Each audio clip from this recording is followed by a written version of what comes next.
What's up, everybody? Welcome back to another episode of All Things Super. I am one of your hosts, Spider, and I am joined once again by Mr. VIP Frankie Washington. How are you doing today, sir? I am infinitely awesome. You seen that little spy intro I was trying to give you?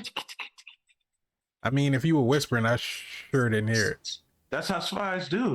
They whisper. The other person have to hear it, Right. but they whisper. It's a little bit ineffective if the person that you're talking to doesn't hear what you're saying. Your secret is still safe. I can guarantee you that. That information did not get conveyed. You are still the only person that knows that. I didn't tell anybody. But you tried, though. Look, listen. You never said I couldn't try to tell anybody. You told me not to tell anybody. You say not to tell anybody. I just was testing out if I was going to do it. That's how I was going to do it. Now you mad. Now I don't understand. How are you, sir? I am doing well. It's your favorite show. If not, it should hopefully be it's your favorite. It should be in the top 2 and not number 2 if it's not. So then it would be. Exactly. Welcome to the show. If you didn't know, this is All Things Super, where every week we take a piece of superpowered movie, TV shows, even trailers. We watch them, we react to them, we break them down, we review them, and we ask the question, is it super? Is it? Is it? It's There's a possibility that it might be. It could be, but then it could not be. That is very true. But if you like that, go ahead, subscribe to the channel, hit the bell so you can be notified when we have new episodes that come out. If you want the audio version of the podcast, just search for All Things Super on your favorite podcast streaming platform. And if you want to join in on the conversation, just tweet at us at ATSuperPod. Leave a comment, we'll read it. There it is. We actually did get a comment on our Indiana Jones review. You know what? And I read it. It was a really good comment. It was from another content creator on YouTube that does movie reviews. And he gave his take on what he thought about Harrison Ford and his performance in the Indiana Jones movie as a whole. Are we shouting our fellow colleagues out? You want to give them a little love? Is that what's happening right now? I would have to pull it up to see exactly who it was. So, yeah, you know what? Let's show some love. Show some love out here in the what is it? Cyber streets? The cyber streets. The web. The web streets. The World Wide Web. You'll get there. Just keep trying. I think I'm right there right now. Wherever I am, I'm there.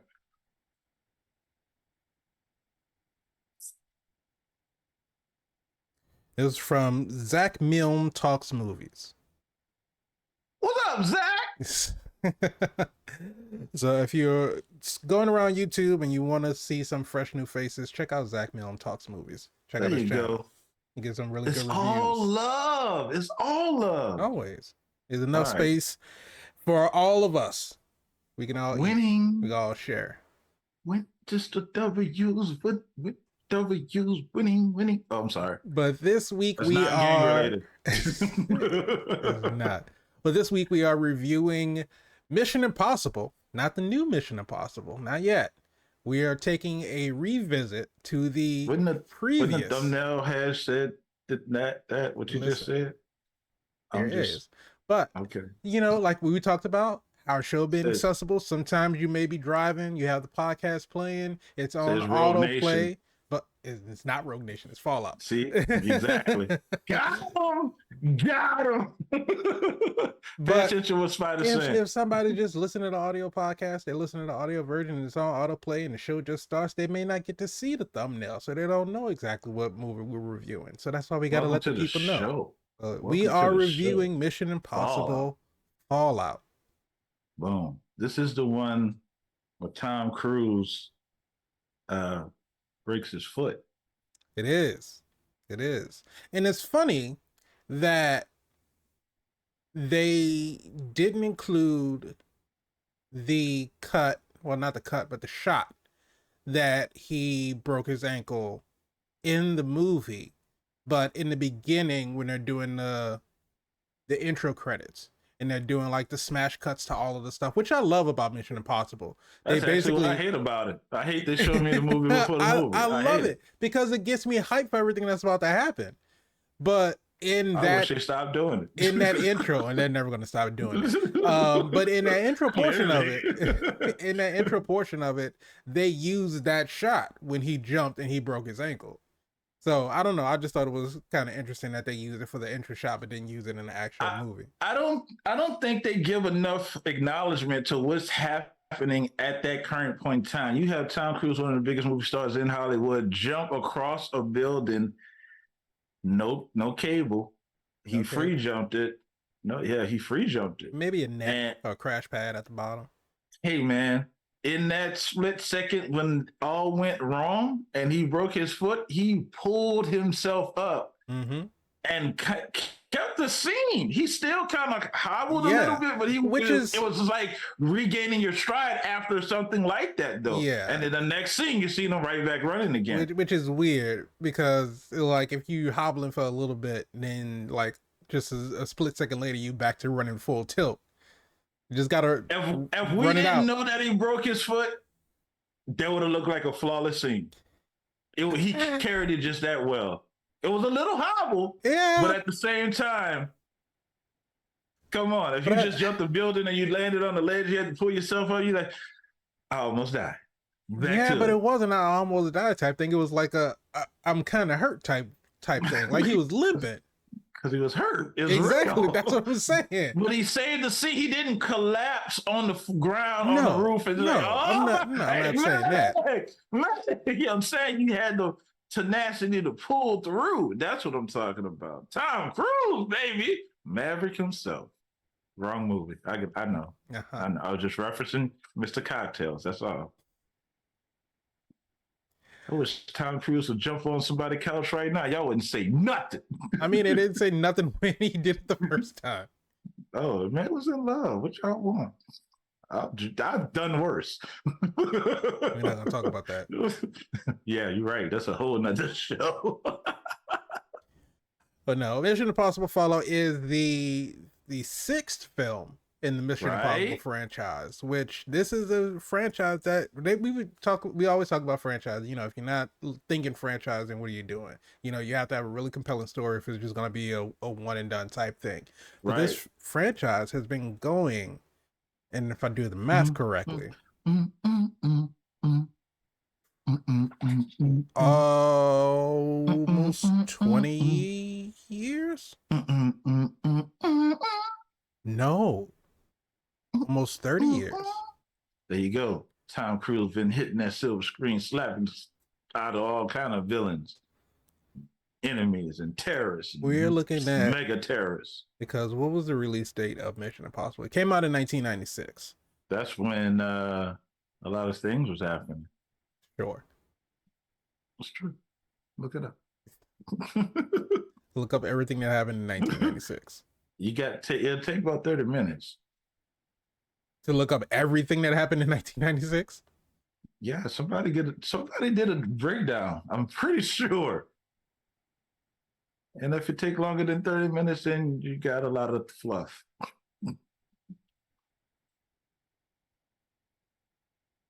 What are you I'm looking for the release date. I'm trying to get the actual date. I could have told May 22nd. You that. No, I know you knew it was May 22nd.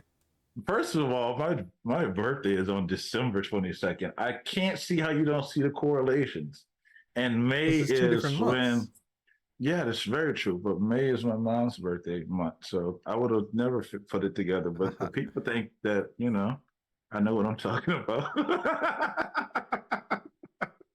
So we're looking at 27 years that this franchise has been going strong. Yes. And it doesn't look like it's going to be stopping anytime soon. I think it's stopping right after the next one.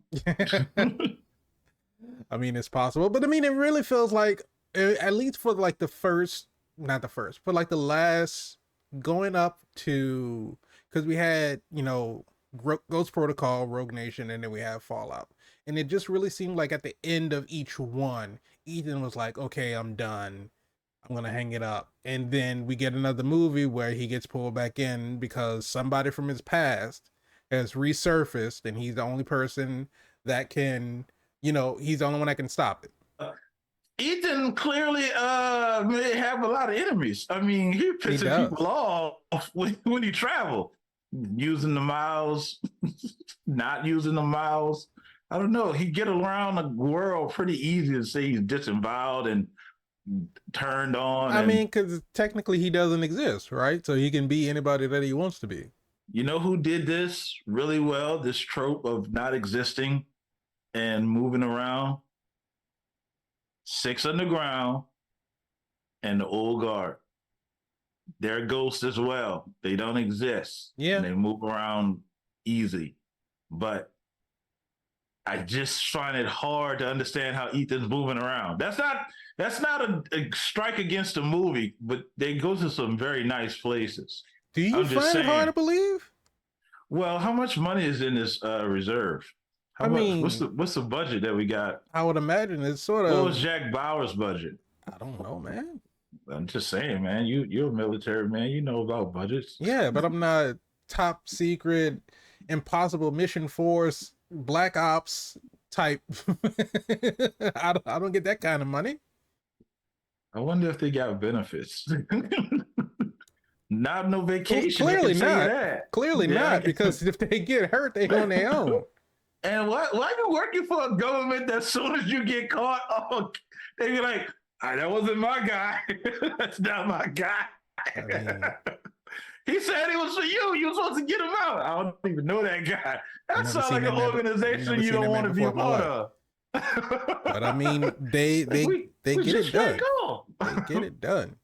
Yeah, but this is the movie, and I guess if we're cracking this thing open and getting into it, we're looking at how things are getting done in the sense of, let me say what I love about this franchise right here. These last couple of movies is a continuous storyline, right? So in this rewatch, I told you guys, I love doing our rewatches. They're probably one of the favorite things that we do. In this rewatch, I was so compelled and infatuated with the franchise that I rewatched the other one. What's the one that was before this one? Rogue Nation. Rogue Nation. There you go. I watched Rogue Nation. Yeah, and you get that introduction into Solomon Lane and yes, the Syndicate, and you understand where Lane came from. Ethan's descent into madness. To talk about Rogue Nation for a little bit. We can. It's our show. But I mean, I can't talk about it as extensive because I hadn't rewatched that one.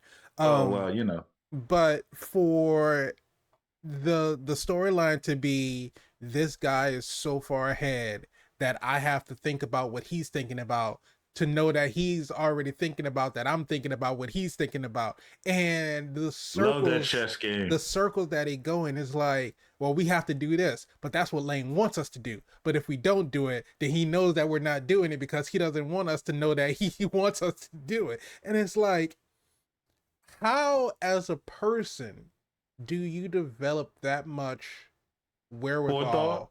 Yeah, and that forethought to just be like, I know your every move. And I know what you're going to do before you even think about what you're going to do. Is because he was, because he was a part of the IMF, and so he has the skills. He's a skilled fighter. He's a skilled tactician, and I don't know. I guess it's just that level of intelligence that kind of tipped him over the edge. Because he, like you said, why would you be a part of a government that's going to disavow you if you get found out? Why would you be risking your life for an organization that doesn't care about you? As soon as you get caught, you're out. You get replaced by somebody else. And so again, of course, we talk about how villains, how we may understand their motivations, but we don't agree with their methods, right? And I think Solomon Lane is like a very good example of that. Exactly. He was ahead of the game so much so that he infiltrated their own system and left collateral damage right there on the floor. But for the tables to turn, and I'll just wrap up, this is spoiler, watch the series, watch the franchise, to have come back full circle was, ha ha, I got you. But we pick up on that here. Not intentionally, but now that we wrote this in and tied the story together, ha ha, tied a continuous story together. We now have that nostalgia in a proper place because now we understand who the villain is and why it's essential that you don't let him go. If you let him go, he's in the wind. Just the chances of you catching him again is very small. Plus, he's diabolical. He wants you to catch him. He's diabolical. So stakes are already risen in the situation. But to get into this, we're already on the deal because we're trying to get the plutonium. Right. But right? Can I say, before we get to Ethan going to get the plutonium, I love movie quotes. I love different sayings. But I thought that the way, because we get introduced into the movie because Ethan is asleep and he's dreaming, he's having nightmares about Lane. Which is a little bit of foreshadowing. Some little T2 stuff. It really was. Yeah, I completely forgot about the whole like face melting, getting burned off and everything, but it's so weird that he's having nightmares about that, and that's really, you know, what the movie is about. But so he gets the courier that comes in to drop off the message. That's that Ethan Hunt vision. Yeah. just like Toretto vision. There you go. Ethan Hunt is a superhuman. Either that or he is just there's no possible way he's not.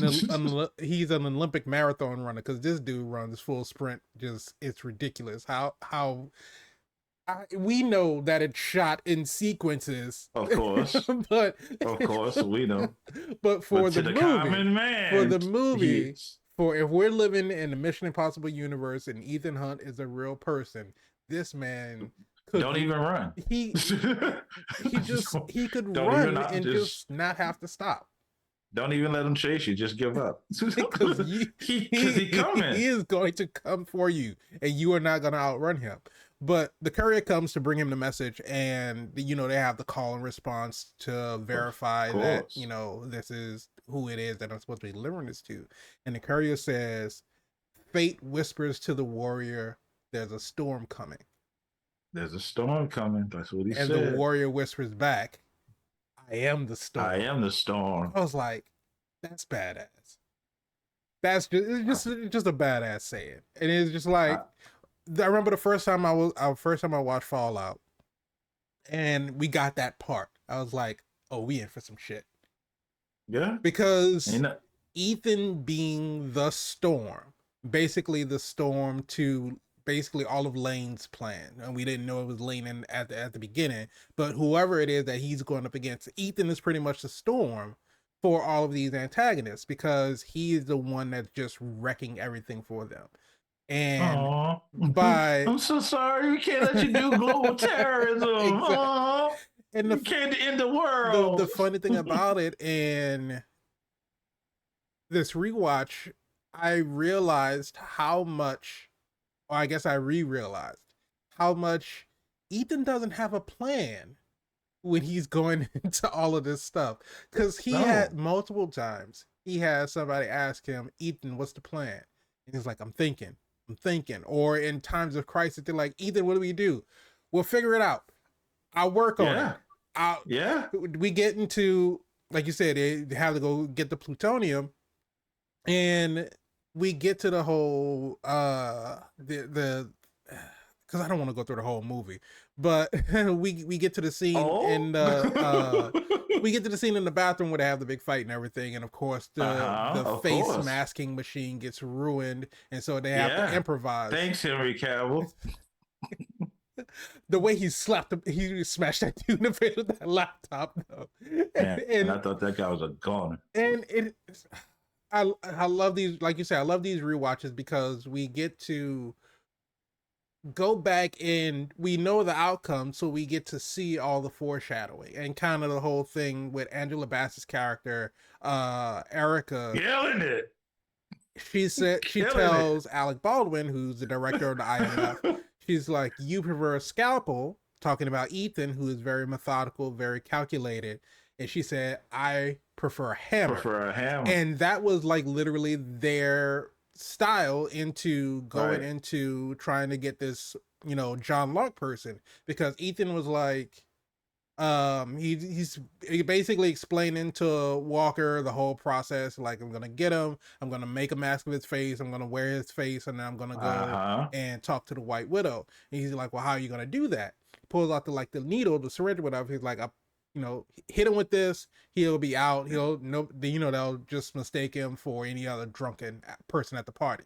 Scalpel, precision, very precise. And so clean. And so while he's attempting to do that, when they're in the bathroom, the guy is, of course, a martial arts champion, whipping the shit out of both of them.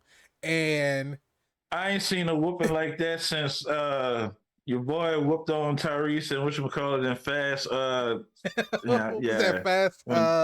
Fast 6, I think. Yeah, he's like, don't tell nobody about it.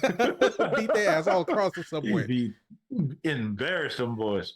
But yeah, it wasn't going well. No, not for Tom Cruise. It was not going well for Ethan Hunt. And I love that they have their fighting styles. Like Tom Cruise is I won't say Tom Cruise. Ethan Hunt is a very Muay Thai type fighter. Like, you know what? I'm gonna go ahead and say Tom Cruise is too. I don't know. I've never seen Tom Cruise fight. I seen Ethan do it, so I think Tom got it. I mean, maybe, but he doesn't really punch people.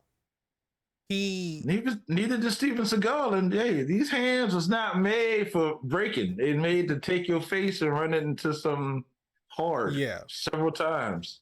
But Ethan throws a lot of elbows and a lot of knees, and it's just, I don't know. I feel like as far as fight choreography goes, I feel like you do a lot more, or it looks a little bit more believable when more damaging when it's like with elbows, because you know, if you're right, when you throw in fists, and of course it's fake, so they gotta, you know, roll with the punches, and they do cuts to where it's not showing the non-contact camera angles, camera angles, movie magic, all this other kind of stuff. But I feel like when you're doing elbows, and you can like put an elbow into somebody's like neck right here, and this part of your arm is what's making contact, whereas it looks like the elbow is actually making contact to the face. And so horrifying, right? And but I feel like it looks better for the camera to do elbows, to do knees, because not only can you do that, but then it's also easier to block. Because unless you're looking at like some type of superhero or something, you're not going to just take somebody's fist and just grab their fist and block their fist with your hand. But if you have somebody coming at you with elbows, you can catch this part of their arm and try to stop them from hitting you with an elbow. So I don't know. Then you leave all this side wide open for somebody to come around with one of those. And we saw when Walker and Ethan started working in tandem, working together, we saw that Ethan would throw an elbow, he would block it, Walker come in with the gut punches, because where Ethan had his Muay Thai, Walker was just straight up boxer. He was just brawling. He just like jab, loaded his arms. You know, if you go load your arms, you just know something coming after that. You ain't get them cocked up for nothing. And so, like you said, you don't like that at the beginning of the Mission Impossible movie, they show you all the clips of everything that's gonna happen in the movie. Yeah, I don't like the fact that Mission Impossible is notorious for showing the biggest action set pieces in the trailer. Like, this is the big stuff. Yeah, because you need to know how Tom Cruise hurt himself. I feel you see Tom Cruise walking around limping, you got to say he did another MI. No, I know he did. I just feel like those, like, not to say that Henry Cavill reloading his arms was the biggest action set piece in the movie, but I just feel like that's something that you leave for the audience to experience when they're watching a movie. Okay. Like in Rogue Nation with him hanging on the side of the jet, right? Oh my God, Tom Cruise. That literally the biggest action set piece in the movie. I saw that trailer in theaters. I was like, this man is out his damn mind. We gonna lose Tom Cruise. Who signed off for this? Like, how is this okay? He's really up there. Yes, he's really hanging on to the side of a plane that's taking off. Like, but it's like, if you would just leave that out of the trailer, and let people see that in the movie, and then that's something that you have, because you rely on the critics, you rely on the reviews, but there's a thing about word of mouth that gets people into the movies.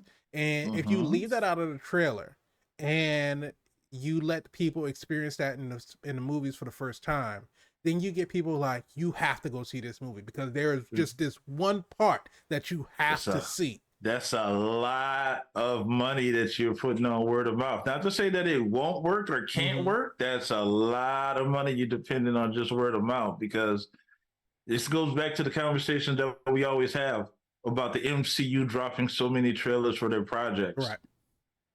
Who's not going to go see it? And if it does go out of the park, who's not going to hear about it afterwards? It can go bad, it can go good. It could go the either way, the other way. Because if it's bad, it doesn't take that long for word to spread that it's bad. And then no one's going to see it. Well, Love and Thunder too. I mean, people still went and saw Love and Thunder though. Because Chris is in it. Hey, hello. I heard and that Tessa Thompson is in it. Natalie Portman is in it. I heard that the Flash, Chris's daughter, is in it. Has broken the record of being the biggest flop as far as budget to box office in history.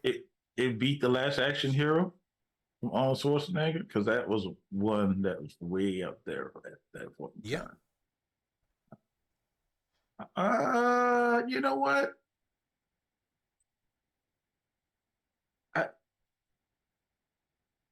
Either way, that's just to say, like you were saying, if it's bad and if there's bad press surrounding it and there's bad word of mouth about it, then it's going to reflect. That was not a bad trailer. It wasn't. The trailer hit notes, and I'm not saying that it couldn't have been better, because clearly it could have been. But that I will say, it's so controversial for the Flash's trailer. It did not. It hit on the point of, okay, this is kind of what the movie is about, but there are a lot of details that were not revealed in the trailer that we didn't get to see until we saw the movie.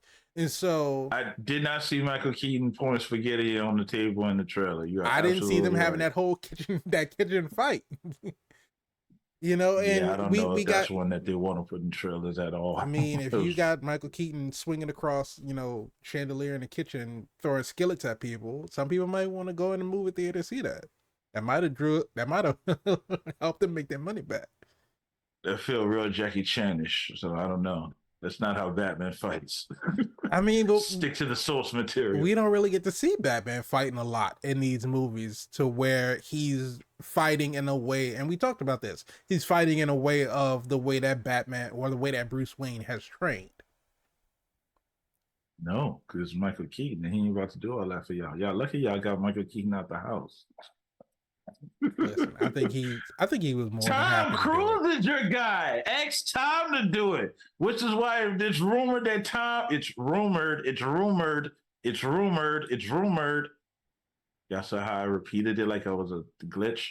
Anyway, it's rumored that Tom Cruise gonna be in the MCU in some shape, form, or capacity. I think that because it's Tom Cruise. Rumor is dead and gone. I don't think that anything is coming out of that.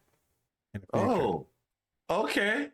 It's Tom Cruise. It is Tom Cruise. Mic drop. I'm just leaving it right there. But because what's the score on when this dropped? Wasn't this they had Rotten Tomatoes when Fallout dropped? Yeah. So what was the score on this? The Rotten Tomatoes score for Fallout was, and find out in a second. I'm doing drum. I'm hit y'all with my spy music. I can't remember how the beat went. It is a 97% on the tomato meter and an 88% on the audience score. It's Tom Cruise. He can't lose. So there you go. He's already a huge name. Why wouldn't MCU But I mean, it's. I don't think that it's not about the MCU not wanting him. It's about if he wants to do it, because they get these actors and they lock them in for these multi-picture deals unless it's just like a one-off cameo type thing. Where the rumor was that it was going to be a one-off cameo thing in Doctor Strange in the Multiverse of Madness, but of course that didn't turn out to be true. But I don't think he. I don't know. I just can't see him wanting to do that because he's in a position to do whatever it is that he wants to do, and I don't know if that's something that he wants to do. Of course. Well, I said it was a rumor. I glitched and said it like 6 times, but I wouldn't be surprised if he came in now. It's Tom Cruise. Yeah, movies kill it at the box office and apparently on Rotten Tomatoes. So if someone's coming to you and they rubbing their elbows, get out the way because Tom Cruise is coming. Hey man, the man's a national treasure. That's all I'm saying. So after the fight, after Mr. Reload breaks your boy face, and they bring him into the restroom. The plan is now, since there's no more plan, to improvise. You gotta go in there and hope they never met, and good luck. Right. And I will ask this question though. Ask this question. They took the ban off of a Lark, or supposedly Lark. Right. His proxy, his stand-in. His stand-in. Right. Proceeds in. How did Henry Cavill's character get in there? I had that same question. Yeah, unless he beat up somebody else and took their bracelet.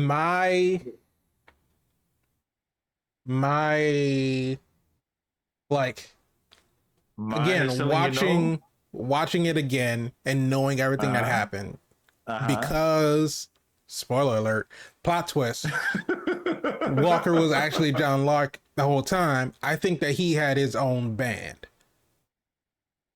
Oh, it wasn't under the name of John Lark, but I think that he still had his own band. Wow. But the thing about it is that neither Ethan nor Ilsa ever questioned how it was that he got back there. Right. That would have told you something right there. Because security was in full effect. Yeah.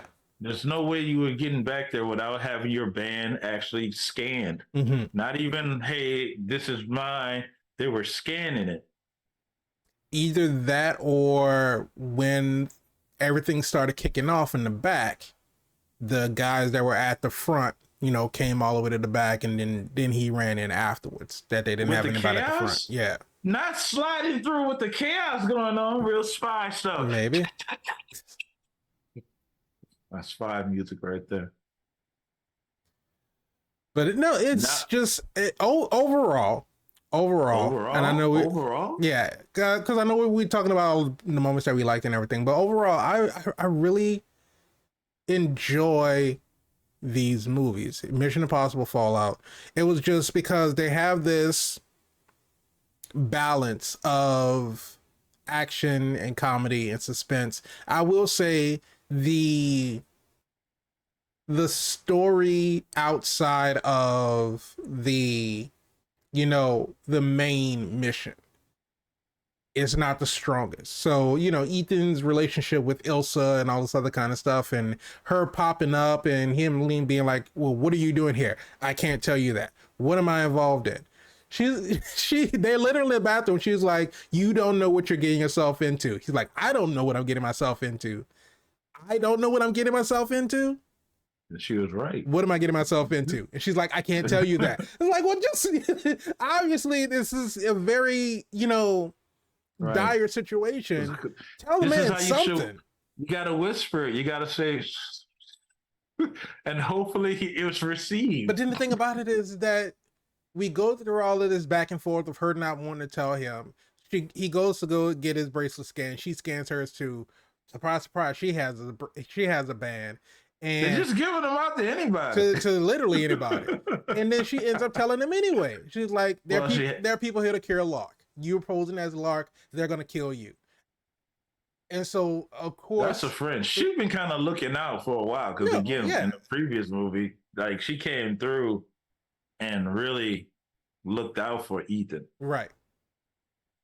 And she has this role, and it comes back, multiple times throughout the movie, that she's definitely an ally that they have on her side, on their side. She's like an unofficial part of the IMF. Right? But and then we got Benji, we got Luther, and of course they're back in. Another thing, when they were doing the plutonium like handoff and everything, and it was weird because That. Luther's in the van, he's got the Uh-huh. money, This is true. and first of all, when you're doing those drops, normally you always have the money on you. Why do we need to have Luther like 40 feet away in a car to come bring the money? This shit goes wrong, man. You don't know how these drops go. These guys wilding out. You got plutonium. You got plutonium, Spider. Yeah. Okay. You're gonna have the money right there by the same guy that has him walking around with plutonium don't seem a bit unhinged. I mean, You're just gonna that's not an everyday piece, and that's not something people just volunteering to do. Hey, I need you to go bring that plutonium down to the tunnels and exchange it for the money. I mean, that's exactly what they were doing, though. But the thing that Why'd you put an ad out on Craigslist for that? they got some way that they get in touch with him, because Benji was Oh my like, God. obviously this was somebody that they had dealt with before, because Benji was like, he's late, he's never late.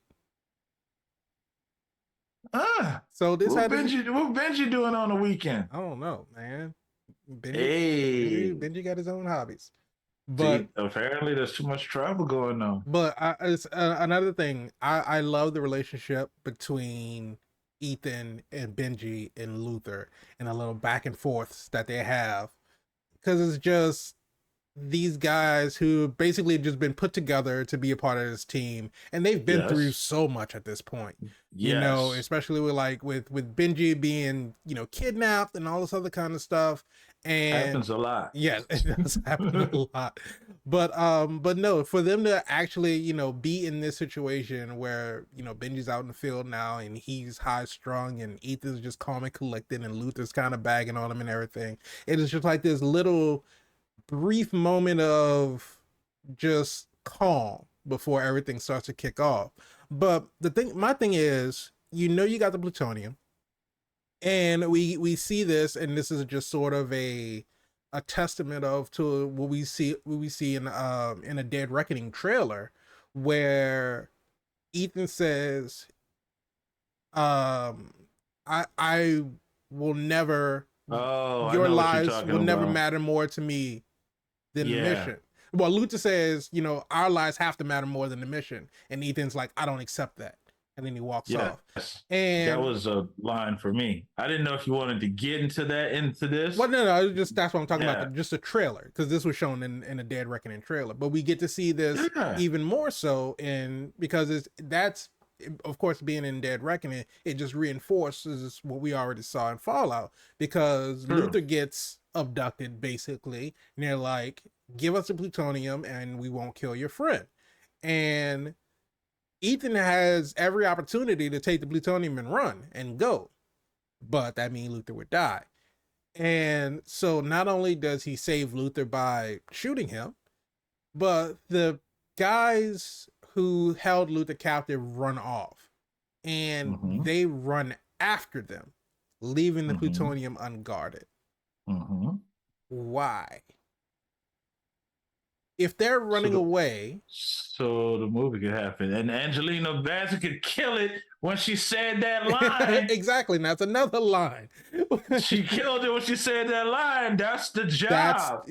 Because Hunley, Alec Baldwin, he's basically saying, well, Angela Bassett was like, if he hadn't lost the plutonium, that's right, then we wouldn't be here right now. It's like, well, if he hadn't done what he did, then his team would be dead. Lost his, that's right. The job. They know what they sign up for when they go on these missions. Horrible. Killed it. Killed a lot. They understand the risk, and it's a risk. It's a real risk. You're at the fate of the world is at hand. It's it's really Ethan is really a liability. If you're looking at it really from is. that aspect, he's a liability because he's not doing what's supposed to be done to try to preserve somebody who's in the way of the world. He's a terrorist, and you try to save a life. He's the ultimate hero, but he's going against the protocol. And Huntley tells him, he says, you have this knack for not being able to sacrifice the life of one person for the lives of millions. And but Huntley says, you may see that as a weakness, but I see that as one of your greatest strengths, because that shows me that you will have my back and I can trust you. Right. And so, and I think that all of these people in leadership positions, and no matter how many times Ethan goes rogue and Ethan goes off and does his own thing, at the end of the day, he's still a part of the IMF because he still, first of all, he still gets the job done no matter what. Hey, can't argue with his track record. Once he focuses on the mission gets completed. Bloodhound of no other. Right. But the thing about it is that at the end of the day, no matter what, he stays true to his word. He does what it is that he needs to do, and he protects the people that he cares about. Family. In a sense, yes. It's all about that good old F word. But the thing about it is that we see that he cares about people like and it's funny that we talking about Fast and Furious, because we were talking about in Fast 10 how, and I forget the character's name, but when Dom catches him, well, when he catches Dom, the guy that took place, Alan Richards' character took place of Mr. Nobody, and you know, the one that hates barbecues and all this other kind of stuff. Hey, man. He summertime. But it's basically like every time Dom comes in contact with somebody, they gravitate towards him. They become part of the family, right? Yeah, we talked about that. Yeah, pheromones. And so we get the scene where Ethan and Walker are jumping out of the plane, and they're going into this storm. Walker gets struck by lightning. Well, they both get struck by lightning. Also, the sound design of them jumping out, and you get the wind blowing, and you get the music, you know, starting to swell up and everything, and then when they get hit by the lightning, everything just drops out and it's like dead silence. Quiet. Just so good. Chef's kiss. Chef's to the side of the audio. Somebody is thinking on the job. But I like it. So even, you know, Ethan could have just clearly let him die. He could have let Walker die. Let him die. And oh my God, when he said it later on, the only mistake I made was saving your life over Paris. Saving your Paris. Because if you can't say nothing else about Henry Cavill's character, he portrayed a dick very well. He was an asshole. Then he gets an asshole. Ethan basically almost loses his life because he tells him, you know, when the heads up display tells you to pop your shoot. No, you know, no sooner, no later. And again, the practical stunts of Mission Impossible, and they just get better and better with every movie. And it's so fun. It's so nice the way that they did the blocking, because they had Henry Cavill's character pull the oxygen tube out of Ethan's mask, so that way they could spin the camera around, and so for Henry Cavill's stunt double, they could spin the camera around so you don't see the character change in the background, and you can get the camera following Tom Cruise, just basically coming back out and then jumping out of the plane, which the man is insane for doing all of this. But so we get all of that and we get him basically, after Walker gets struck by the lightning, he's like wrestling with his body because he's lost his oxygen tank. First, you gotta catch First, he's got to catch him. Gotta get to him. In which, again, if anyone's watching these skydivers, and you know that it takes an extreme amount of coordination and body control, and ab sprint and cereal that you eat. Okay. But to be able to get, to navigate your body and posture yourself to direct yourself through the air like that. And we talked about this. What movie were we watching where they had the fight in midair?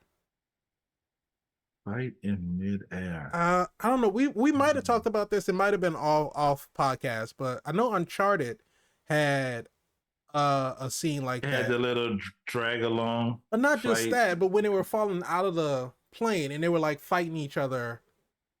It might have been Uncharted, it might have been something else, but it was another movie. Thinking of Matrix? Are you thinking about Black Widow? No, it wasn't Black Widow because they were like on like structure. This was two people and they were fighting while they were falling through the air, and they were CG rendered.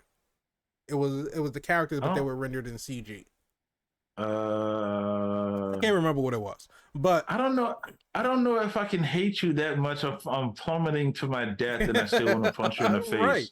I feel like if we haven't found common ground right now, we're gonna find common ground real soon. Real soon. You got it. It's coming. But and then it's just a difference of that where you have a CGI composed fight scene in the sky versus what they were doing in Fallout, where they're actually falling. They actually the air, fell out. And fell out the plane. Actual human bodies that are doing this. So you see him. He sees that Walker is out. He can't wake him up. He's lost his oxygen, so he can't breathe. So he needs to swap his Hunt needs to swap his oxygen, give it to Walker. So he does all of that. And then when the heads-up display tells him that he needs to deploy the chute, the way he uses his body weight to roll him over and then pull his parachute and then have to reorient himself to find his own parachute. It's just you can't choreograph something like that in VFX.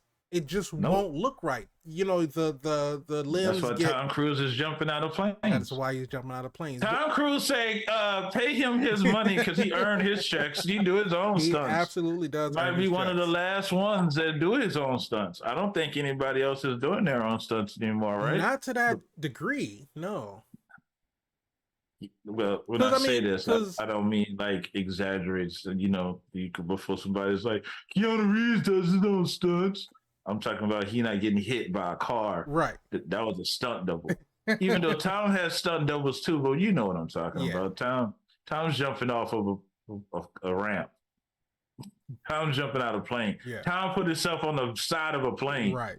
I don't think Keanu Reeves about to do all that. I don't think anybody's trying to do that. Yeah. But Keanu went to the range. It's different. Yeah. That's all I'm saying. That's all I'm saying. But I appreciate Tom and Chris. No, it does. It does. He cares too much. It elevates the quality of the movie to be able to see that stuff done practically. But yeah, he does care too much. He cares too much. He's easily. But I mean, at that point in the movie, he's a giver. He's a carer. He cares. At that point in the movie, he had no reason to let Walker die. So it wouldn't have made any sense. He was a part of the team. Yeah, he was a part of the team. He was a part of the team. Angela Bassett said the one thing: either my man goes or nobody goes. That was the end of that. She walked off and stole the whole scene. The last thing she told Walker, she's like, "Don't let Hunt or anyone else get in between you getting that plutonium. You do whatever you have to do by any means necessary." He was like, "You got it." And that's the job. Now, the interesting part about it, she was not aware that Henry Cavill's character was a double, triple agent. No, she was not. Working with Solomon Lane. So he was another agent inside of the syndicate. Just to show you how bad Lang is. He's already 3-4 steps ahead of you. Always. Like, I already got guys inside those guys. Like, he a scroll. He infiltrated. He infiltrated the system. Without having to shape shift, he's already appointed guys. And I'm surprised that he was in jail as long as he was in jail for. Because he was, I think he was really just like taking a break. But like they said, he was wanted by every government. Like just imagine all these governments wanting you. They want a piece of you. They want to know you, what your secrets is. They want to know. They finally got you. Let's act about this. Let's get to know about this. So imagine the level of torture. Because we don't torture in the States. But I don't know what they do over there in other places. Right. They literally said he was in a non-stop interrogation. So wherever he was being transferred to, he's being interrogated over and over again. And in the midst of all of that, still having these guys work out and enact his plan for him just until he can find the proper spot for him to be able to orchestrate his escape. And this is not based on a religious thing. No. This is not, we have faith in, this is all tactical.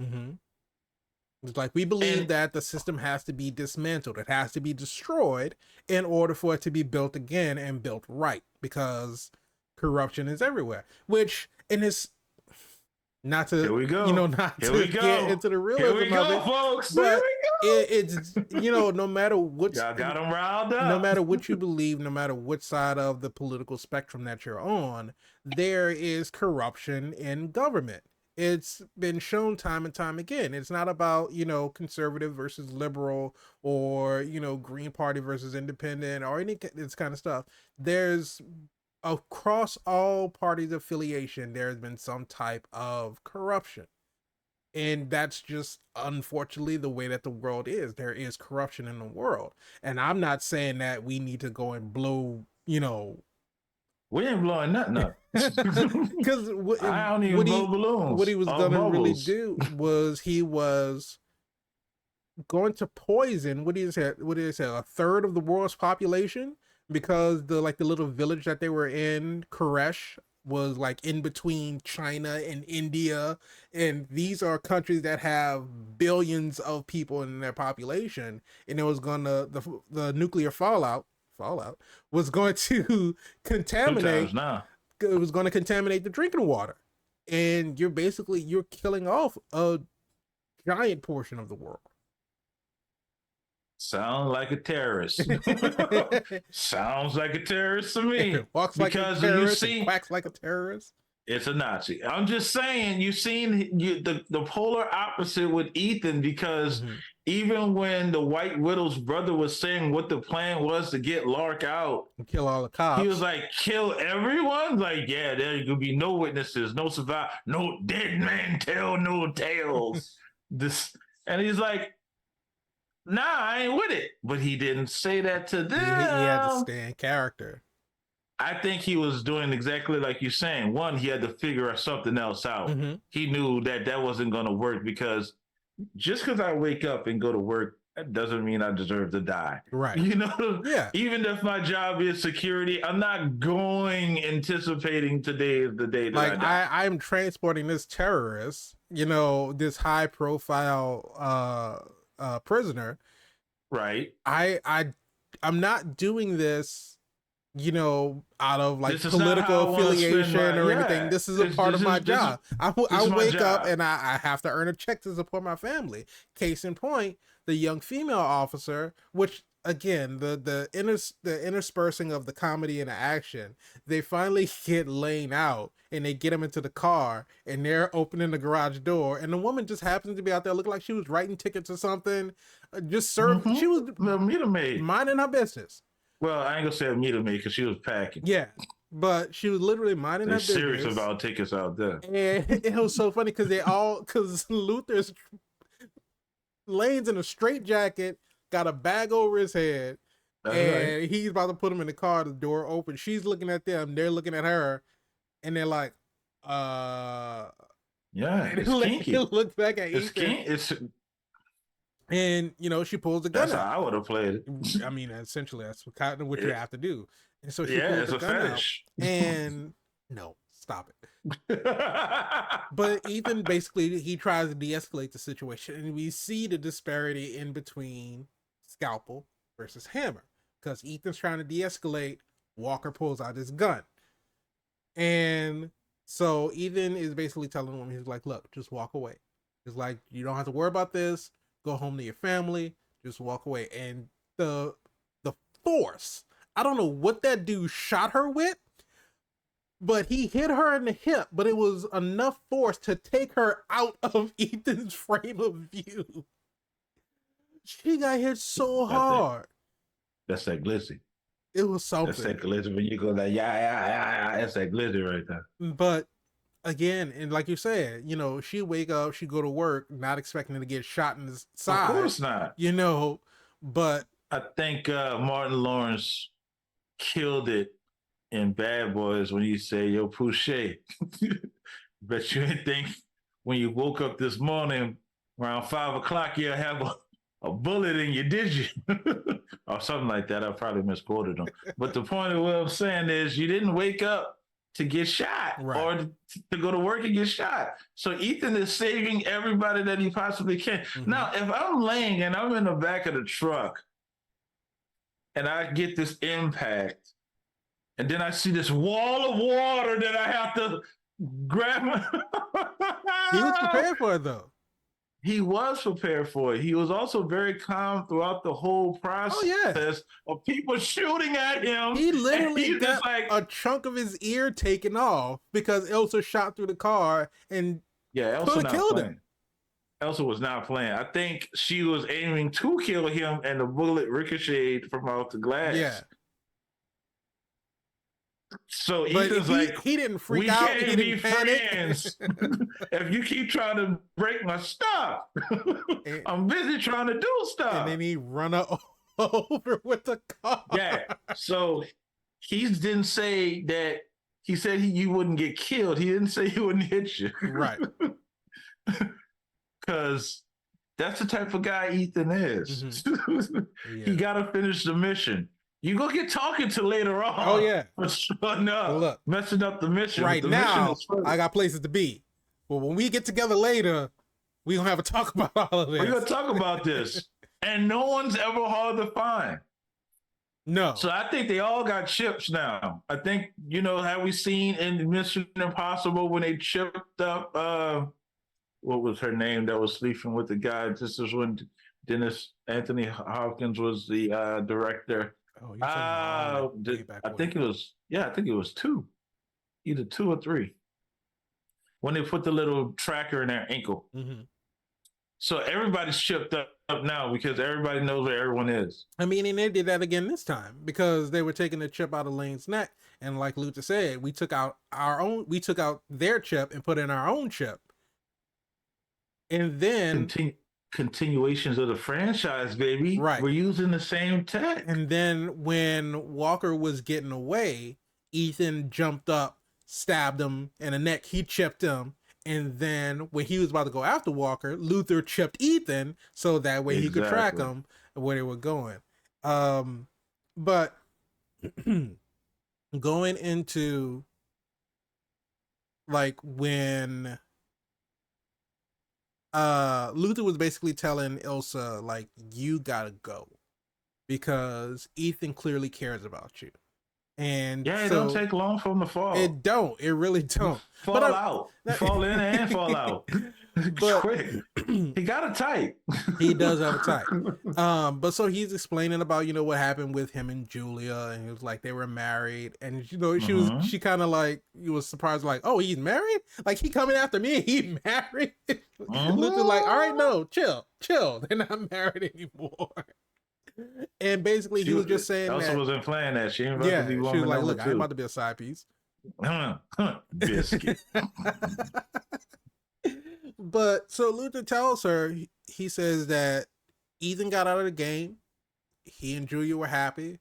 But every time that they saw that something bad happened in the world, Ethan thought, would that have happened if I was there to stop it?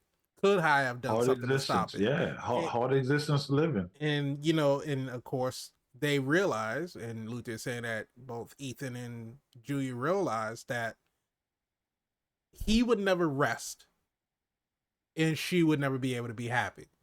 Mm-hmm. So they had to separate. If that's not a reason to break up so I could save the world, Batman is right there. Ethan Hunt is Batman without. Hey, it's without probably the dressing up same as a person bat. without dressing up as a bat. There you go. He got the And gadgets. the He got the martial arts Gotham is the ability. world. The world is Gotham. He's saving the world. Drive the fast car, reckless, recklessly. Absolutely reckless. Get the job done. Nothing comes before the mission, except my family. And yeah, because this was the one with the motorcycle, and he's literally A lot of them got motorcycles. yeah, but this is when he was like on a motorcycle and got hit by the car, and like again, him doing It's his own like stunts, 3 of those. flipping over. I mean, yeah, essentially, you're right, you're right. But again, that was another part of the trailer that they overly bringing emphasized. the nostalgia into the fold. It's Ethan's MO. That's what he does. But I'm saying, do you think that the movie is big enough that you don't have to drop a trailer with your nuts and bolts in it and still have the same turnout? Because that's what you're really asking. I'm thinking if you just base that it's Tom Cruise, it's MI, let's go, right? I think at this point that again, 26 years in a franchise, they pretty much have an established core audience. Yeah, I think you do. And I think that it's what I'm not saying that you don't include any stunts in the trailers, but not the biggest ones. Not the biggest ones. Like the one that is clearly the biggest one. But if that's not the case, how are we going to talk about how awesome Tom Cruise is? You talk about it after you watch the movie. Because like I said, you're at this point to where you're at this point in the franchise to where it's like Fast and Furious. You know that there's just going to be some nonsense that's going to happen. It's going to be something ridiculous. My fingers are crossing. I'm praying for it. At some point, I need to see some foolery. At some point in this Mission Impossible movie, Ethan Hunt is going to do something entirely insane. And the thing about it is, in Rogue Nation, they got us because they put the plane, him hanging off the side of the plane, they put it in all the trailers, and then we get to the actual movie, and it's like within the first 10 minutes. And we're like, oh, well, if that's in the beginning of the movie, what else are we going to get? Right? So I would just say leave something to be a surprise as far as the stunts are concerned, because we're already going to get a surprise in the story. We're going to get the twist. We're going to get the switcheroos. We're going to get the double crossing. Exactly. We're going to have that happen. So let us have some stunts that are still a surprise. You can still we know there's going to be car chases. So put in the car chases. I don't disagree with you. I don't disagree with you. I'm just saying, I'm pretty sure some executive is like, you want to run it all on the word of mouth? You just know if it doesn't do what it's supposed to do, you're fired immediately. But because I'm trying to remember the trailer for Fallout. Because what was the big stunt in Fallout? I guess him jumping the roof. I mean, not really, because that was kind of inconsequential at the end of the day. That's the one they showed. That's the one that they showed. They showed him hurt himself. In the helicopter, I guess, him flying the helicopter. And then they showed the bathroom fight scene. Yeah, and what? That's a great question. I would have to rewatch the trailer and see. But it's because at the end of the day, it's not necessarily all word of mouth. It's just you are for the audience. I don't think you'll be able to understand the spectacle of how big the MI franchise is if you don't drop it in the trailer. But I understand what you're saying. Yeah. Leave some dessert inside the meal. something to that effect. I get what you're saying. It didn't come out exactly the way you intended, but I get what you're saying. As long as somebody got it. I didn't even want to say it the way I said it, but I said it, so I had to stand by it. But yeah, somewhere in the meal, there should be some of the great parts of the meal. Yeah. Versus you giving it to me on the menu. I don't want to eat food that's on the menu, I guess. I'm going to just stop right there. I was with you, and If, then you lost me. that's what usually where I lie. I usually execute that perfectly. People are with me, and then I lose them. But so the big twist of it all, we find out that Walker is actually John Lark. He's working with Dun Lane. dun His dun. Lane's big plan is to frame Ethan because that's his whole thing. He wants Ethan to suffer. And I love the scene where Benji is pretending to be Lane, and Walker comes in to free him, and he's like, "We gotta go," and all this other kind of stuff.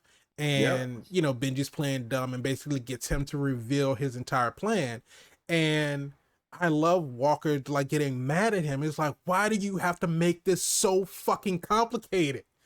And I think that was their one F-bomb in a PG-13 movie. Great placement. Great placement for it. Hey, open the fucking door. So that still laugh at that.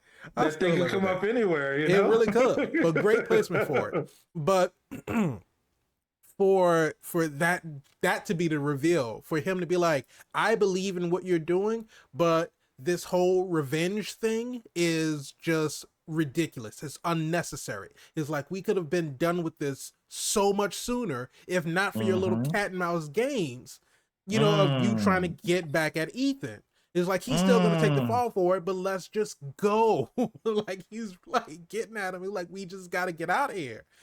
And then the callback to what Angela Bassett said at the beginning, she's like, IMF is Halloween, a bunch of grown men playing dress up and masks. And then for him to come back, he was like, IMF, she's like, she was right. IMF is a joke, a bunch of grown men, and it's Halloween. And then he realizes it, and then it all turns on his head. And then we get in another callback, because at the beginning we had Benji portraying Wolf Blitzer. And putting on the fake CNN broadcast to get the phone for the. I love that intro too. By the way, so good, so good. Because us as an audience see three things. You see, one, how they operate as spies, good cop, bad cop, with Luther and Ethan, and the fact that they was able to manipulate the situation. So like, Luther, just give me 10 minutes alone with this guy. Luther's like, that's not how we operate. The big twist that we were the wiser, because we didn't know that it was happening the way that it happened. Because basically the last thing that we see is the plutonium goes missing. Next thing you know, cut, bombs. Basically Jerusalem, the Vatican, everything just exploded. Ethan, like, you see in his facial expression, he's like, did Ethan Hunt lose? Like, right. this is like, is this how we start off the movie? Ethan lost. I don't like this. What is happening? What is going on with Ethan? And to find out the twist is it was all staged. Just goes to show you the level of spy that he is. And for them, just expertly acted by all of them. It's just... Oh, yeah.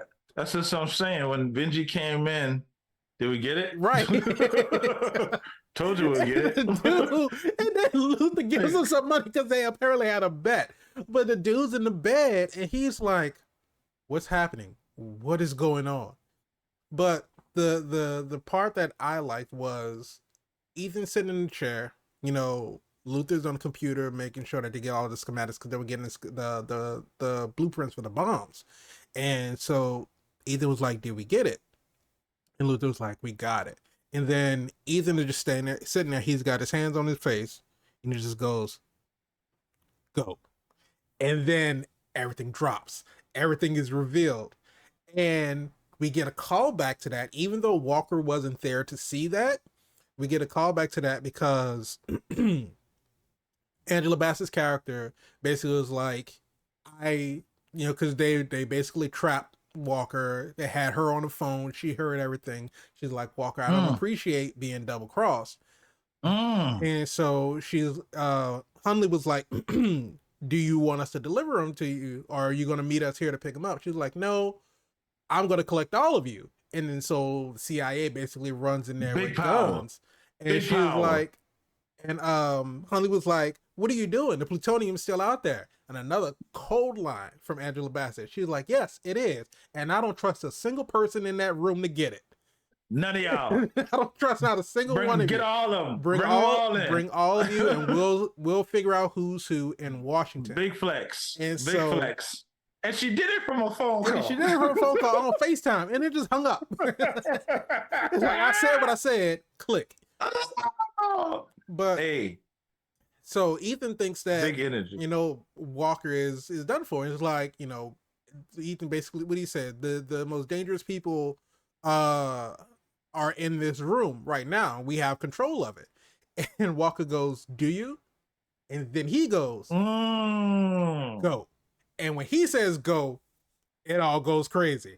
The two do. Oh my God! And it's just, again, the action and the way that everything is double, paced. Triple, quadruple cross, quadruple cross. It's just like it never stops. And who can you trust? Right, you never know who's going to turn out to be somebody that's working. Double, triple, quadruple, octagon agent. I was surprised that they killed Huntley. I wasn't expecting that. I wasn't expecting it either, and I mean, he didn't play like a vital role, but he looked like somebody like that would support Ethan. Like, you've gone so rogue. I had to die. I guess so. That's why he had to die, because Ethan got to be questionable. You gotta have somebody that doesn't trust him, so he could go off and do his own thing. And that's what he does. Clearly, in the movie prior to, he went off grid again. He is not a stranger going off grid. Absolutely not. He's about as off grid as people are on grid. He's a ghost. He can be anywhere at any time, and maybe he have a charger there. I don't know. He's got something. He's got some way to get around and get to another country. Somebody got a but you disavow him, it don't matter. You wasn't gonna claim him anyway. Right, exactly. So I guess you're like, I'm gonna move how I move. We'll go sleep in another warehouse.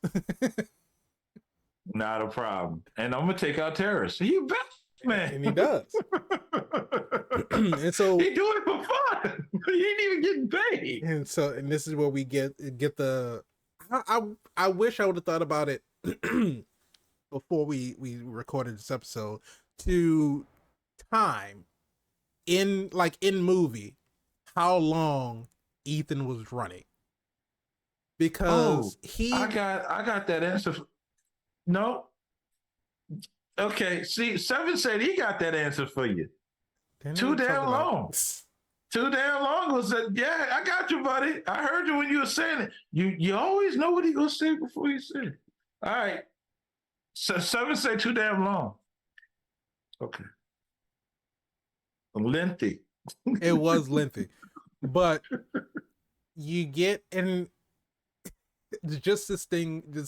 We talked about the relationship between the three of them with Ethan and Luther and Benji, but there's this secondary level of the relationship between Ethan and Benji, because Benji is the one that's mostly directing him. Luther is the one that's hacking into the satellites, hacking into the surveillance cameras and all this other kind of stuff. So, and it's always something Benji always ends up telling him to go in the wrong direction for some reason. But so he's directing Ethan to where Walker is going, because Walker has escaped, and there he is. He's running, and I really didn't think that Walker. Why is he running in circles? Just goes into this funeral. And just casually walking through. Just can't go this way. Can't go that way. And he's just like, "I'm terribly sorry." And just takes off. But yeah, and so man got manners. He does have manners. He's a gentleman. But gets to the roof and he's just running, and Benji's trying to tell him where to go, and he's like, "Go right." He's like, "Go right? Are you serious?" He's like, "Oh, I'm sorry, go left. I have the rotation lock on." It has a tablet upside down. Horrible. And he's about to jump out of a window, and Benji's like, "Why are you stopping? You're about to lose him." And he's in an office building. about to jump out this window, and to these people, he has to look like an insane person. Suicidal, because yes, 100%. He's literally standing there. He's like trying to gather his thoughts to or gather himself to jump out of a window. Yes. It doesn't come easy. And because of course he has the earpiece in his ear, and he's yelling at Benji. He's like, "I'm about to jump out of a window," and all the people are looking at him like, "We can clearly see that." And then again, Benji is like, "Oh, I had it on 2D," and he swipes it, and he sees that he's like 4 floors up. He's like, "Take your time. You do what you need to do." But yeah, man. And again, it's just because they, like they said, they put the chip in Lane's neck, so they knew exactly kind of where he was going. Got him. They go to Koresh. They know that there's no. You can't skip over the fact that when Ethan actually catches him, we up the stakes. Yes. The stakes are stacked and they're grilling. They get up.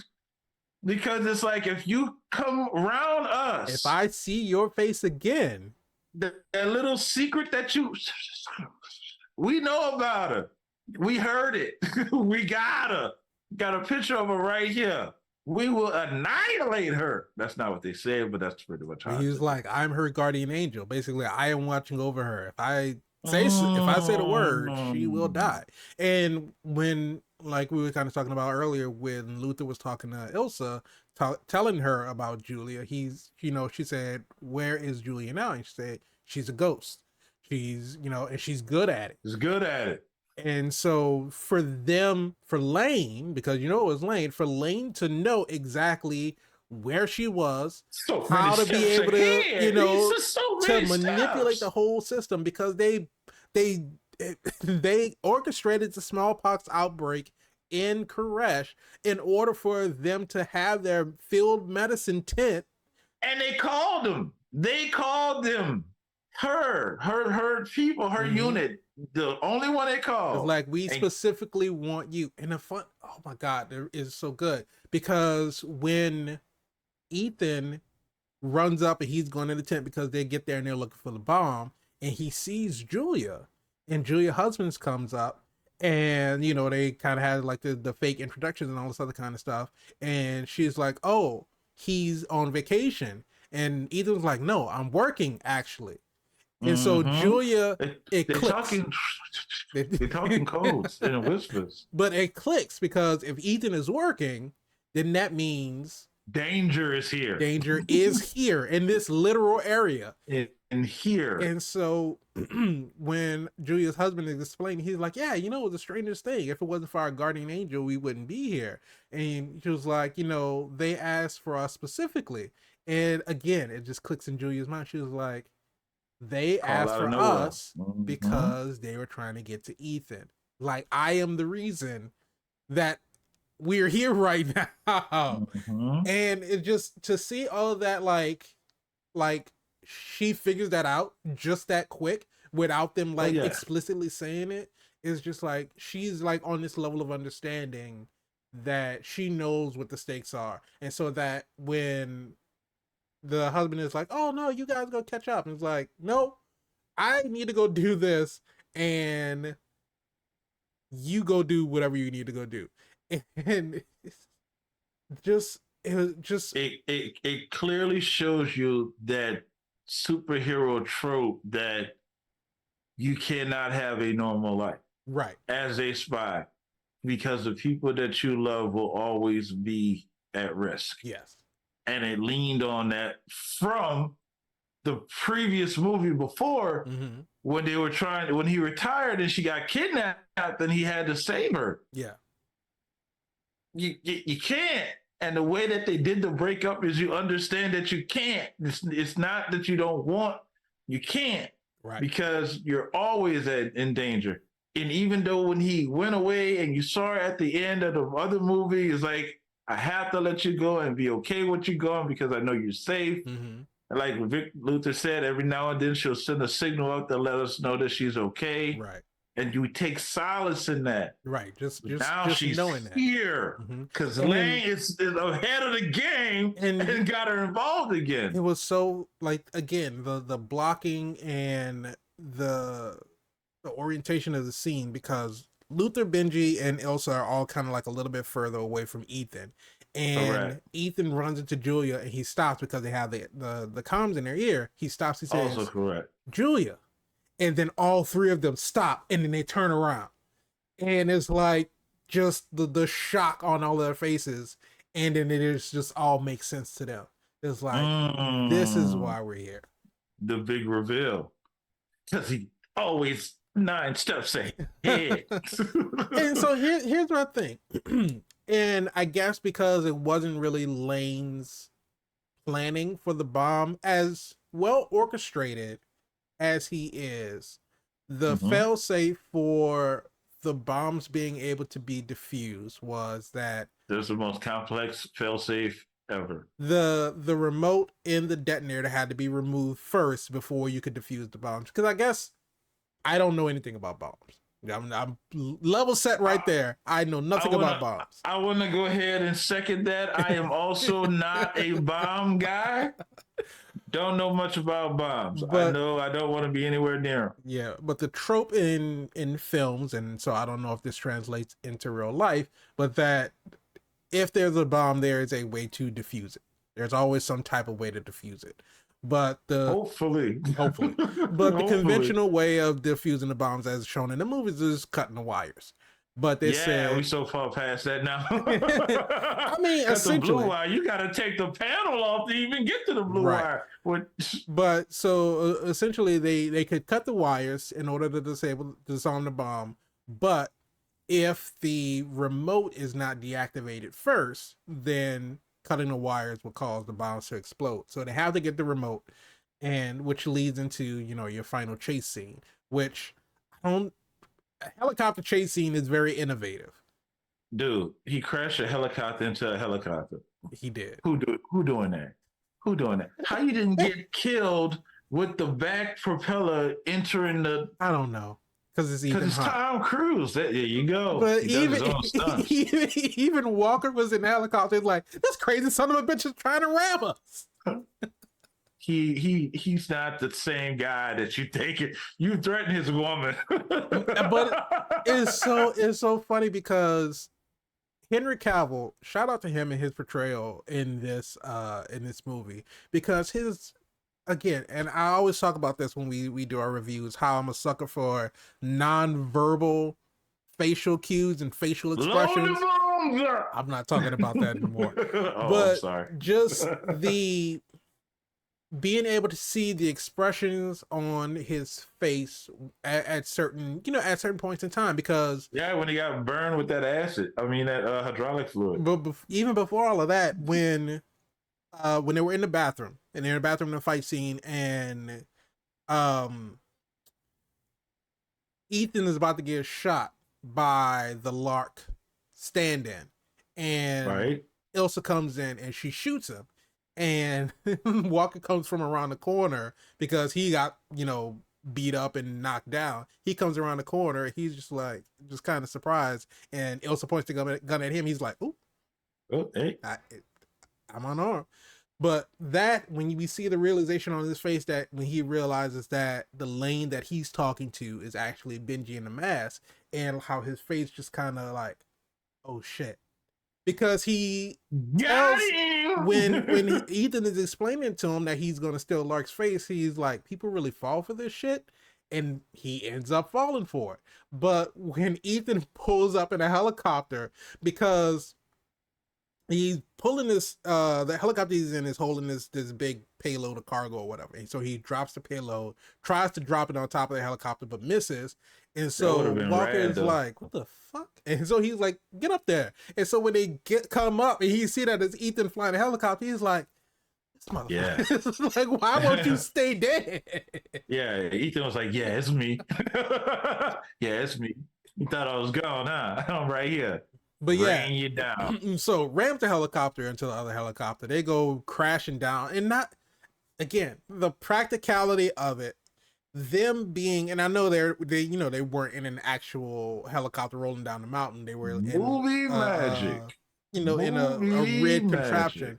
But for them to be in this contraption with the camera and them like actually rolling, and it just looked so violent how they were like just rolling around this thing, just getting tossed all over the place. Like kettle corn. I love kettle corn. Your analogies I don't know if I want to. I don't know if I want to fight somebody and we're falling to our death. Like, come on, man. Do I hate you that much? Like, we can't figure it out once we get to the out of this situation. Nope, not at all. It's like we gotta go. You die now. But even after all of that, they get into the crash. The fuselage for the helicopter rolls off the cliff. He's got the hydraulic fluid or the acid or whatever just tore up half his face. Henry Cavill went from playing Superman and now he's Two-Face. But they both get up and you can see they're both physically exhausted. They're hurt. And I don't dislike you that much. Like give me a minute, okay? But they stand up and they're just like through. Exhausted, and Ethan is just like, I gotta do this, and he's running at Walker, and he's like limping to get to him. It's like you got that much in you to where it's like I have to fight you. I got to get that key. The world depends on it. Depends on it. Who else you want in your corner, Ethan? And while all the of this real is one, not the one wearing a mask. While all of this is going on, Luther is trying to disarm the bomb. Benji and Ilsa are looking for the second bomb. Julia comes up, helps Luther, with disarming. And it was because Benji's like, "How you doing, Luther?" It's like, there's so many components. I don't have enough hands. And Julia comes around the corner. And it's like, what do you need? Because she understands the code. She got the whispers. She understands what's going on. She's right there. Julia was a real one, for real. Go be with your husband. Girl, go be with your husband. And she's like, no, I want to help. And he's like, there's nothing you can do at this point. If this bomb goes off. This isn't the type of thing that you tell somebody about. They read about this. Right. You know what I'm saying? So it was imperative that they find the other bomb, and to have Lang have the bomb. Let me tell you something. Lang was tortured. I can't see how he wasn't, because all the fight was gone. He was like, "I'm just gonna go out with the bomb." He really said, "This is it for me. This is the end of my story. This is the end of the road. I'm done. You guys, y'all go for it." In the name of Lang, I'm about to be a martyr. And he was about to just shit. He was on the porch. He's like, "I'm chilling."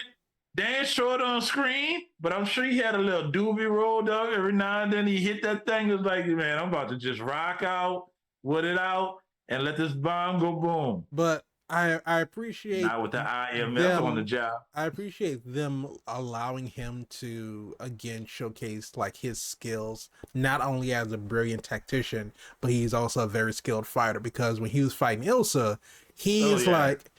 And again, the different fighting styles of all the characters. Don't have no problem hitting a woman. No, not at all. But his punches and everything was just like so quick. And then when he was fighting Benji, like chopped him in the throat and got the rope wrapped around his neck. And then the way he looked at Ilsa is like, "You see what I'm doing, him?" And he stepped on the rope and like yanked it. Disrespectful.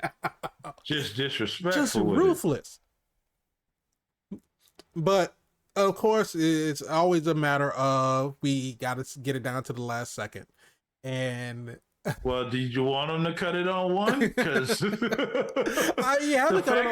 fact that we played with that idea, if you cut it on too early, right? That's like every second count. We want to give cut it on two. You want to cut it on two? Why cut it on one? Why you want to cut it that close? Well, we cut it on two. That's the second we'll never get back. And if they cut it on two, they might have set it off. We don't know.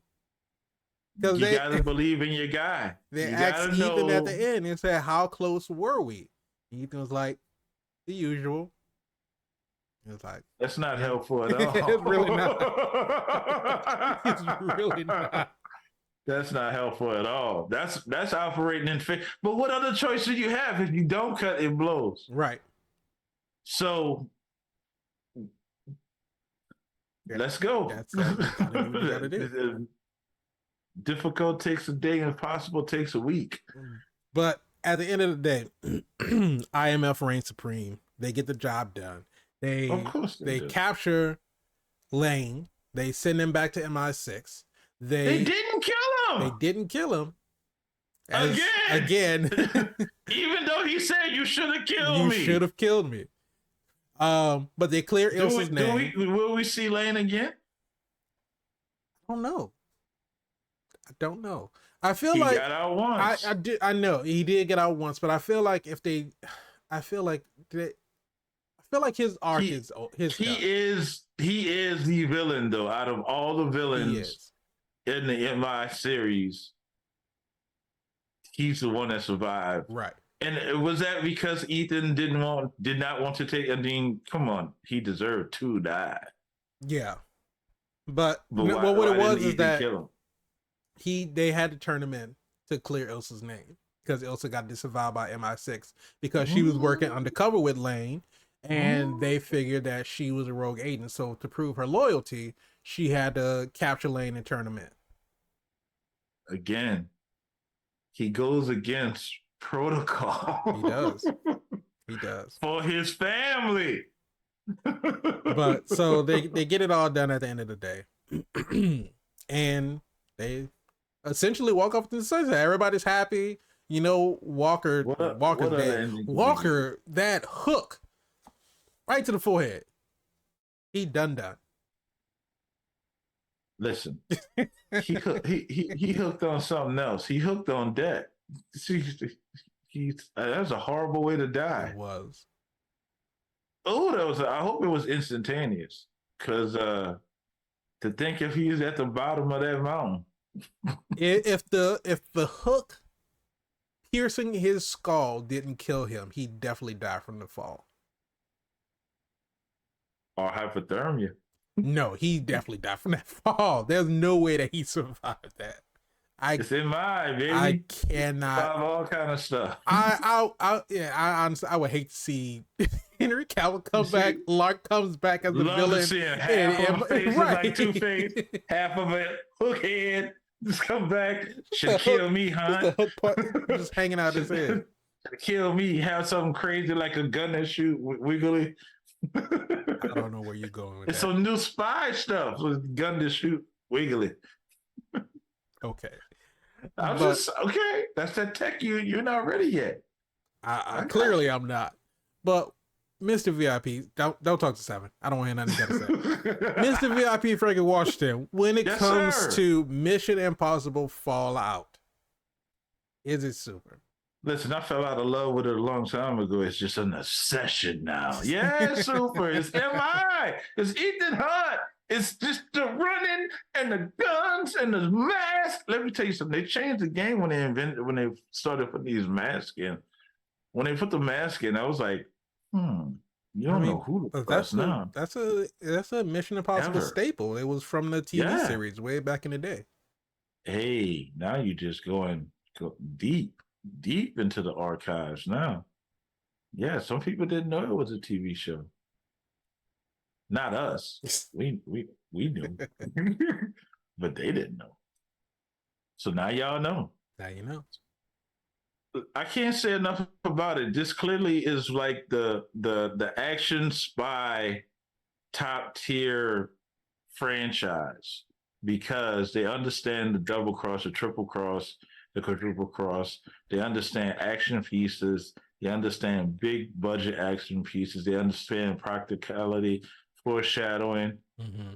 Does everything make sense? And we talked about this several times. You don't have to have a perfect movie to be super. Right. It just has to make sense and then be entertaining. And sometimes you have questions that you ask, but again, that sparks the conversation. And then you realize that you turn your brain off and you say it's a good movie. I don't know. You may disagree, but I'm going to ask Spider what he thinks. Spider, when it comes down to the fallout, Ethan, Elsa. That was Elsa and Mr. VIP Secrets.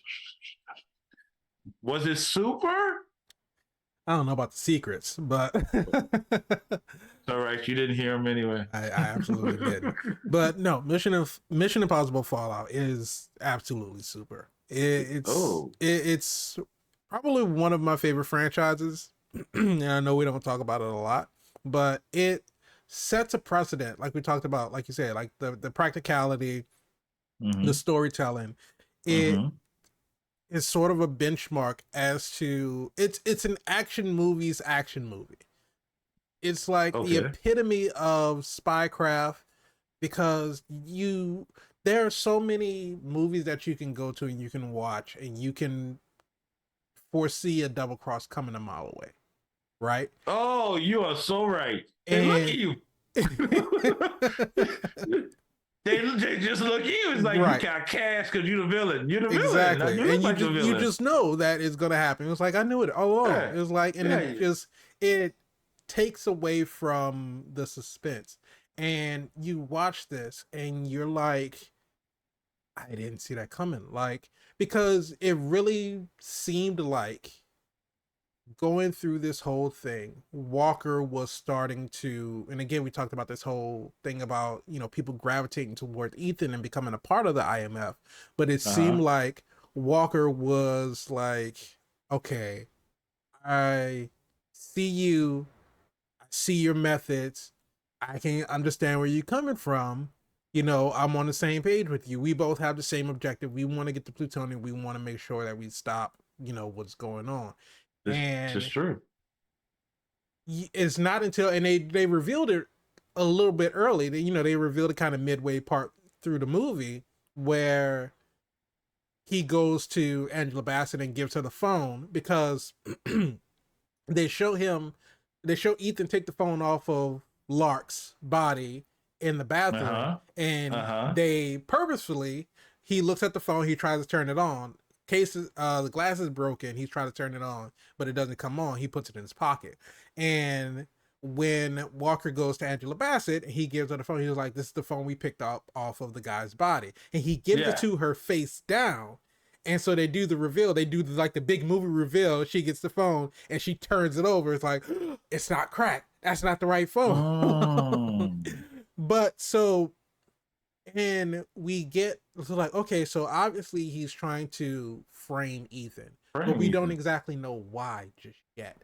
And that's the mark of a good movie, where you can, the movie reveals who the true villain is, but you still like, I don't know his motivations, but I'm invested now because I want to know, well, why? Because he seemed like, he was with Ethan all the way, helping him out.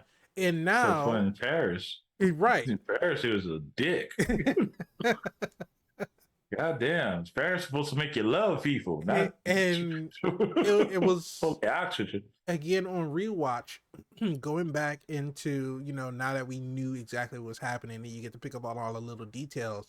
When they were in the truck, when they were about to extract Lane, right? And Walker's like, is it true that, he killed this many people? Is it true that he did this? Is it true that he did that? And then Ethan was like, look, if it makes your skin crawl, then yes, he did it. He did it. And Walker comes to the realization, he's like, you're the one that caught him. And knowing how he idolized Lane, and he wanted to do all of the stuff and be a part of what he was doing, you rewatch that scene not as a CIA agent curious about these rumors. This is the fanboy whose adoration, he's like, is it true that he did this? Is it true that he killed these many people? Is it true that he set off this bomb? He's like reveling, like it's like he's actually done these things. It's not just he's a man of myth, he's a legend. It's like this is stuff that he's actually done, and so he's fascinated by it. And it's just it's so funny that you said that and mentioned that, because prior to, in the other movie, Rogue, the girl in the shop was asking Ethan exactly that about him. Is it true that you, so on and so forth? So you took looking at two legendary entities. Right. But the question is, do you really think his story is done though? Because if he comes back again, ain't no way Ethan can't not kill him. If Lane, I tried, dude. Yeah, you keep it's like Lane, a Joker Batman. Right. If Lane were to resurface, I think that would be their final encounter. And that's what I said. They got to come to an end at some point in time. Tom Cruise ain't gonna be running all that. Look, man, that's a lot. I mean, he's already in a wheelchair. What, in his 50s, in his 60s? You go see him if he's in a wheelchair, running across the roof in a wheelchair? I wouldn't be surprised. This is what needs to happen. Tom Cruise is 61. This is what needs to happen. He is in phenomenal shape. He is in phenomenal shape. He is phenomenal shape. I need to do what he's doing. But at the same time, where else can you take the franchise, Spider? I don't know.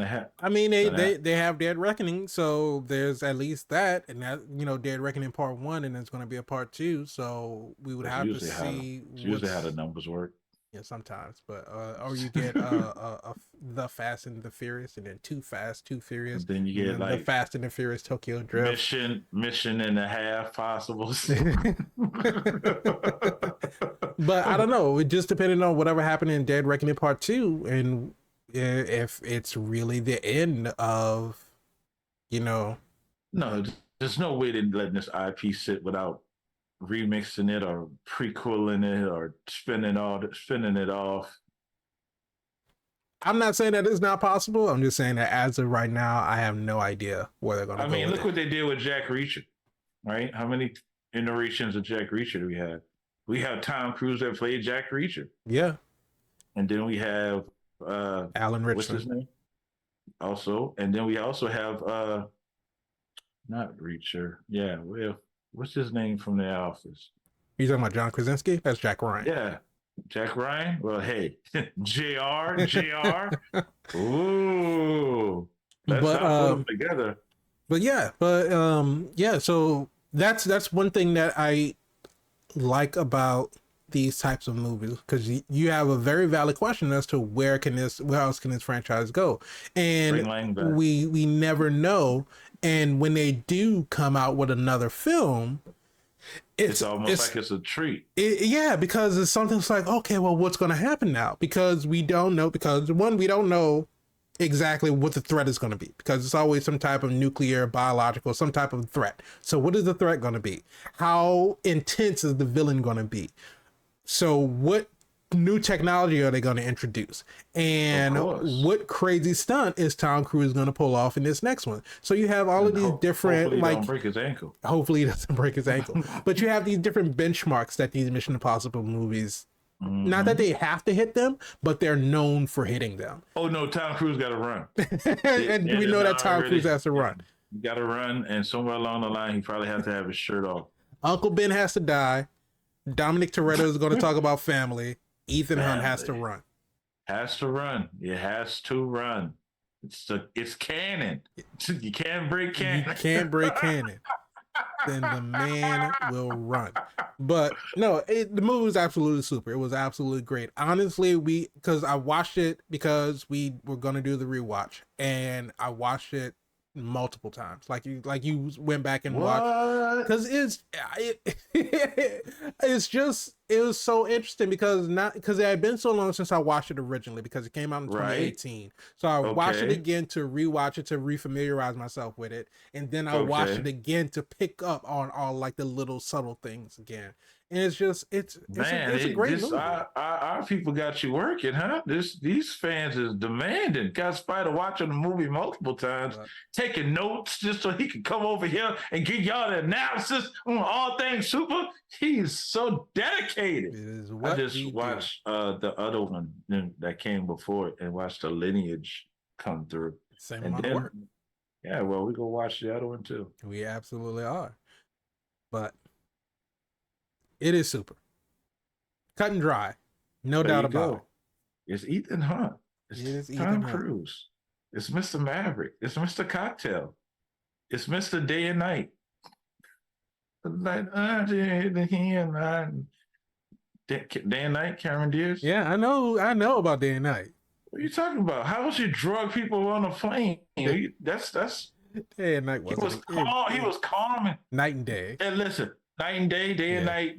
Kid Cudi. What I'm saying is, Tom Cruise don't have a whole lot of L's in it. We're looking at the Mummy movie and we're thinking, but that's not his fault. They was going a different way.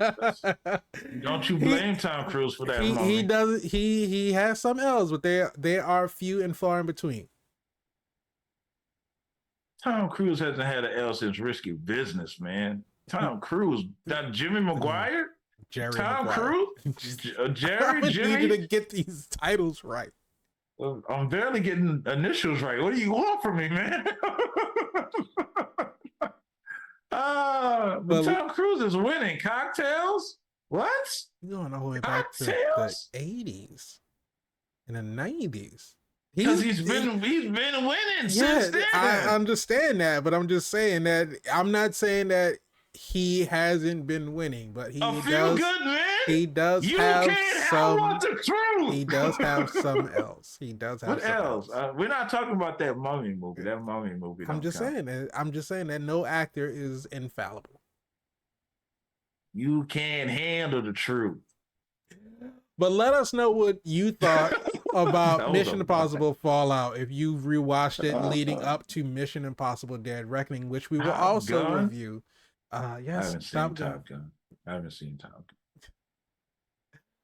Gun. But let us know what you also thought about this video. Remember, if you'd like to, go ahead, hit the like button, subscribe to the channel, hit the bell so you can be notified when we have new episodes that come out. If you want the audio version of the podcast, just search for All Things Super on your favorite podcast streaming platform. In your face. And if you want to join in on the conversation, just tweet at us at ATSuperPod. Shout out to our boy too that left us a fire comment. I hope you enjoyed the show, and hey, there it is. There it is. There it is. But we will be back in the next episode. We will be reviewing Mission Impossible Dead Reckoning Part 1. If it's anything like Mission Impossible Fallout, we are in for a hell of a ride. Somebody go load up their arms. Somebody gonna load up their arms and Tom Cruise is gonna run. With his shirt off. Probably. Maybe. I don't know. I know you go run. Tom Cruise is in incredible shape for a senior citizen. Isn't senior citizen 65? Oh, he's not there yet. No, you know what? Don't age the man. He still got some years left in him. I can't wait to see him in the MCU. Well, that's yet to be determined. But in any regard, thank you all so much for joining us. Like I said, we will be back in the next episode. But until then, keep being super. Stop telling people what to do.